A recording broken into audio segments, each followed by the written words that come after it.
Brittney, let's go back to last June when it was decided you wanted to compete in the inaugural event. I jumped on it quick and did the application process, and I was very excited for it. I know there's not too much pageants here in Canada that are between 18 and 25. It's a lot of youth princesses representing.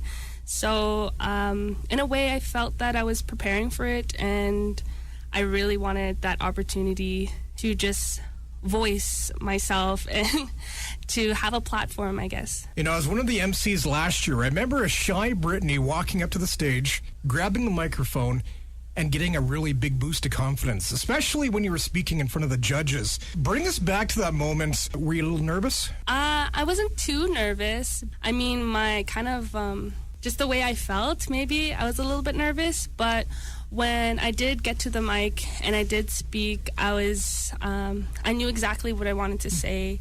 I had a little bit help because I went to school at NAIT for broadcasting. That kind of gave me my boost of confidence, I guess. Was it talking about your culture that brought a lot of confidence out in you? Yeah, I was speaking from the heart.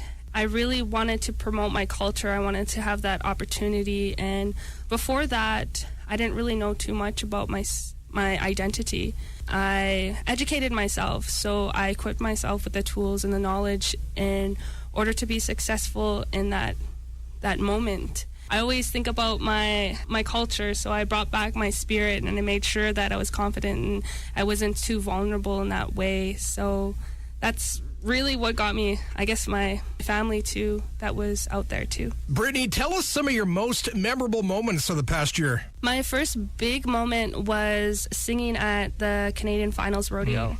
I had the opportunity to sing there, and not the opening, but the final show. So it was a sold-out crowd, and a month before that, they asked me if I wanted to sing because they already knew that I sang because I have a lot of YouTube videos from when I was a kid. So they asked me, "Do you want to sing?" And I was like, "Sure." And I told them, "But can I sing it in my language, in Cree?" Well, one of my languages. I'm also Dene and Sioux, but I chose Cree because it was more of it was less long-winded to learn. But a month prior, I didn't know how to sing in Cree. Then when I asked them, they said, "Okay, well, give us a go, sing it for me." And I was like, "I don't know how to sing it just yet." And then they're like, "Excuse me, so how are you going to sing it in front of a sold-out crowd? And how are you going to do that?" And I said, "Well, give me 2 weeks. I'll see if I can learn it. And if I can't learn it in 2 weeks, then I'll just sing it in English." Wow. And so to my surprise, I learned how to sing it in just a week. I can't sing it any other way now. I'm a strong believer in who I am as an Indigenous person. So I strongly believe if I honor that singing spirit, the part of myself, that it'll come quicker and more effortlessly. The 2016 Northlands Indigenous Princess Brittney Pastion joining CFWE. Brittney, of course, July 25th is the second annual Indigenous Princess pageant. What's one key piece of advice you would like to give to the next princess? I would just let them know to not only be patient with the people around you, but be patient with yourself. For me, it was the inaugural year, and just be the person that your 5-year-old self would look up to. That's what I did. I really tried to be that person that the youth would look up to. For the next princess, just have fun with it. It's an opportunity. It's your year. It's your reign. Just have a lot of fun with it, and just remember that you are the princess. You're Northlands Indigenous Princess, and feel empowered by that. What has holding the crown meant for you as a young Indigenous woman? Reconciliation in the city.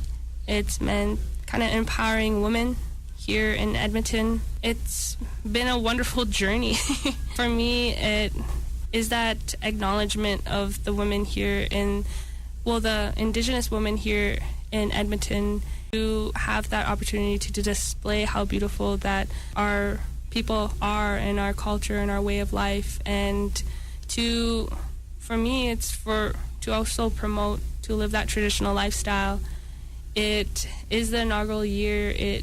We are going on to our second year, and it's just going to continue to get bigger and more better. I find it's meant a lot to me to be the first ever, and to pass on that crown. I'm just excited to invite a new woman into this role and also meet my new royalty sister.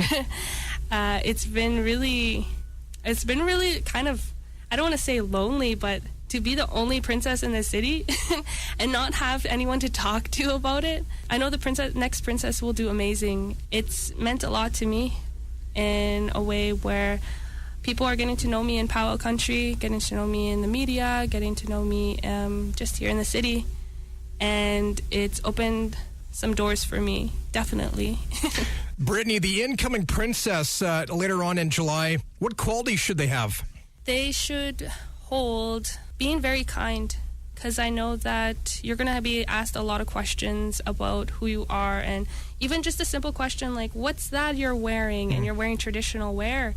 And sometimes people come up to you in nice costume, and I know that a couple people get really fueled by that and say that, no, it's not a costume, it's regalia. Right. You have to be very kind, because you're going to be surrounded by not only Indigenous people, but non-Indigenous people that are going to be very curious about you.